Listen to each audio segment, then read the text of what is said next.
इकडे मुंबईत ठाकरे बंधूंची युती झाली असली तरी उद्धव ठाकरे आणि एकनाथ शिंदे यांच्यातील संघर्ष जसाच्या तसा कायम आहे. मात्र जळगावातून समोर आलेला हा फोटो अधिक बोलका आहे, ज्याची चर्चा राज्याच्या राजकारणात रंगली आहे. ठाकरेंच्या निवडून आलेल्या उमेदवाराने थेट शिंदेचे नेते असलेल्या गुलाबराव पाटलांची भेट घेतली आणि घरी जाऊन त्यांना आमंत्रण दिले, ज्याचे फोटो आता समोर आले. जळगाव जिल्ह्यातील धरणगाव नगर परिषदेत शिवसेना ठाकरे गटाच्या नगराध्यक्षपदाच्या उमेदवार लीलाताई चौधरी यांनी विजय मिळवत गुलाबराव पाटलांना मोठा धक्का दिलाय.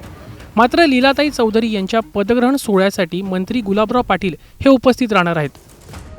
विशेष म्हणजे नवनिर्वाचित नगराध्यक्ष लीलाताई चौधरी यांनी गुलाबराव पाटलांच्या निवासस्थानी जाऊन पदग्रहण सोहळ्याचे आमंत्रण दिले व गुलाबराव पाटलांनी हे आमंत्रण स्वीकारत या पदग्रहण सोहळ्याला उपस्थित राहण्याची ग्वाही दिली आहे. काय प्रयोजन काय भावना भेटायला कशात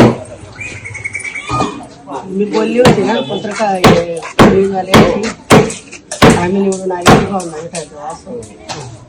मग आता जे निवडून आले ते आपल्याला मान्य करावं चालू राहते. आपण मी पहिले हारले होते भावनेसोबत. भावने मला जेवण म्हटलं त्याच्यावर आणि पहिलेपासून भावच्या सांगितलं जावं फक्त ही पंचवाटी सोडली म्हणून भेटायला जे निवडून आले त्यांना पण आणलंय आणि जे 23 उमेदवार दिले होते त्यांच्यासाठी त्यांच्या पण वार्डात कामं व्हायला पाहिजे. जनतेने आपल्याला भरभरून मत दिलेलं आहे म्हणून मी भावकडे सांगायला आलो की मदत करावं आम्हाला.